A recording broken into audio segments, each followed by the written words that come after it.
What if I told you that one of the biggest names in hip-hop just made a legal move that could change everything in the explosive case against Diddy? And what if I told you that name is Jay-Z? The rap mogul, already in the spotlight for the Super Bowl halftime show and Beyoncé's Grammy wins, just made a shocking decision in his battle with Texas attorney Tony Busby, who has been leading the charge in the growing list of accusations against Diddy. But why would Jay-Z suddenly withdraw a legal motion he had aggressively pushed forward? And what does this mean for the case that includes allegations of child blackmail and extortion? Let's break it all down. It's been a massive week for Jay-Z. His company, Roc Nation, just produced what's expected to be the most watched live performance of the year, the Super Bowl halftime show. At the same time, he was there to support his wife, Beyoncé, as she won the Album of the Year at this year's Grammy Awards. But while his public image was at an all-time high, another situation was unfolding, one that could have serious implications for his reputation and future legal standing. In a shocking twist, Jay-Z was added to a high-profile lawsuit connected to Sean Diddy Combs. This lawsuit was filed by a Jane Doe, who claims she was harmed at the age of 13. The case was brought forward by Texas attorney Tony Busby, who previously announced that he was representing over 120 individuals intending to file civil claims against Diddy. While the initial focus of these cases was on Diddy and his business empire, this new lawsuit took a turn when it included Jay-Z as well. Alongside these accusations, the lawsuit also mentioned an unnamed female celebrity whose identity remains undisclosed. From the very beginning, both Diddy and Jay-Z denied any involvement in the alleged incidents. Diddy's legal team responded by stating that they intend to prove his innocence in court, insisting that he never engaged in any wrongdoing against the alleged victims. Jay-Z, on the other hand, took a much more aggressive stance. He not only denied the allegations, but also publicly called out Tony Busby, accusing him of trying to pressure him into a settlement using what he described as a blackmail attempt disguised as a legal claim.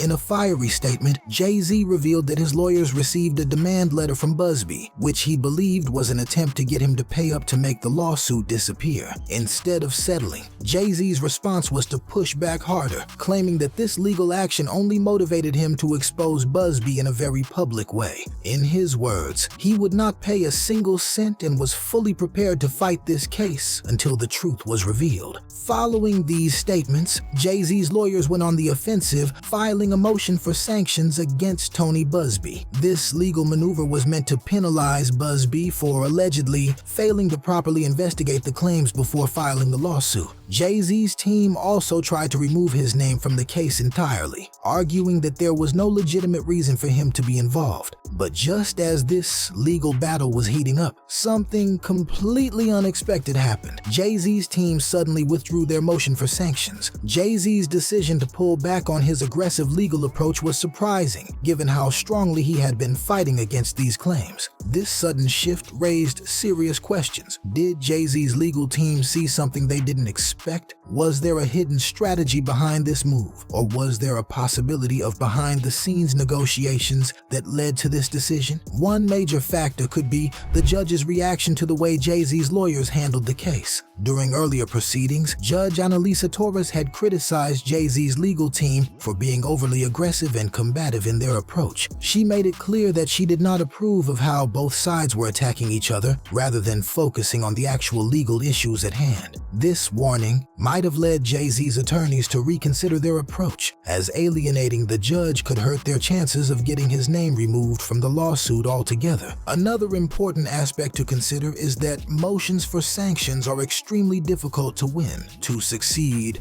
Jay-Z's legal team would have needed to prove that Busby knowingly filed false claims, that the lawsuit was filed with malicious intent, and that there was no factual basis for Jay-Z to be included in the case. While Jay-Z's lawyers pointed out that Busby admitted to not even meeting Jane Doe before filing the lawsuit, winning a sanctions motion in court requires clear and undeniable evidence of misconduct. This legal hurdle might have led Jay-Z's team to change their strategy, shifting their focus toward getting the case dismissed instead of engaging in a side battle over attorney conduct. If they had lost the sanctions motion, it could have weakened their broader defense. By withdrawing, they may have been making a strategic decision to avoid unnecessary risks. In high-profile legal battles like this, discussions often happen behind closed doors. Some experts believe that Jay-Z's team and Busby may have reached an undisclosed agreement, possibly to lower tensions and find a way to quietly resolve Jay-Z's involvement in the case. While there's no official confirmation of such a deal, it's not uncommon for high-profile lawsuits to involve private settlements or compromises that the public never sees. While Jay-Z has stepped back from directly fighting Busby, Diddy remains at the center of this legal firestorm. Unlike Jay-Z, who is fighting to get his name removed from the case, Diddy is facing multiple lawsuits and an upcoming trial. Right now,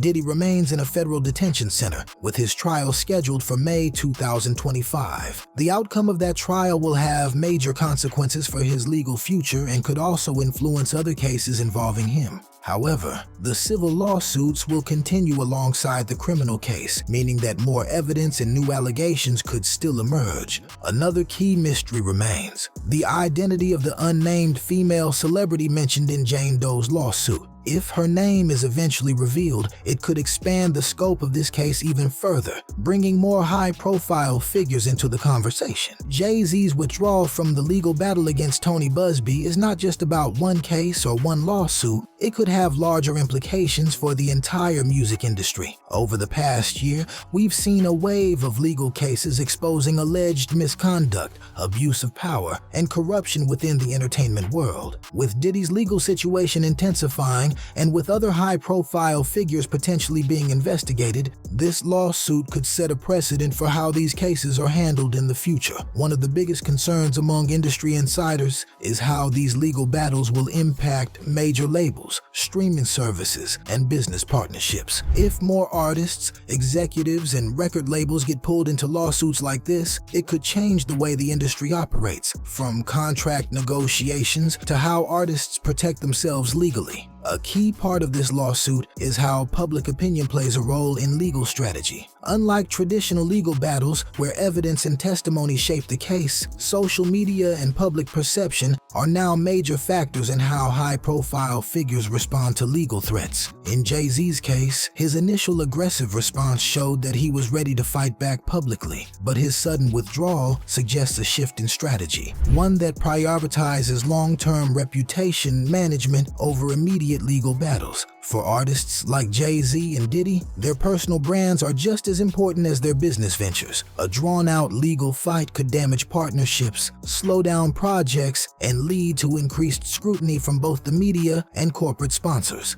Diddy, for example, has already seen several brands distance themselves from him, and there are rumors that more companies may cut ties depending on how his case unfolds. If Jay-Z had continued his battle against Tony Busby, it might have led to more public exposure, more legal filings, and potentially more damaging details coming to light, not just for him, but for others in the industry as well. This could explain why backing down from the sanctions motion was seen as a smart move, not because Jay-Z was admitting guilt, but because it allowed him to step out of the legal spotlight before things escalated further. However, there's still one major unknown factor: the mystery female celebrity named in the lawsuit. If her identity is revealed, and if she speaks publicly about her involvement, it could bring a new wave of attention to the case and possibly pull Jay-Z back into the conversation. For now, Jay-Z is taking a step back, but the larger impact of this lawsuit on the industry is still developing. As we look ahead, the biggest unanswered question is, where does this case go from here? Right now, Diddy remains in federal detention, with his criminal trial scheduled for May 2025. If convicted, it could lead to major consequences for his career and personal life. The outcome of his trial could impact how these lawsuits play out. If new evidence emerges during the trial, it could be used in civil lawsuits as well, potentially making the case stronger or weaker depending on what is revealed. For Jay-Z, the best-case scenario is that he gets removed from the lawsuit quietly and avoids any further connection to the case. The worst-case scenario: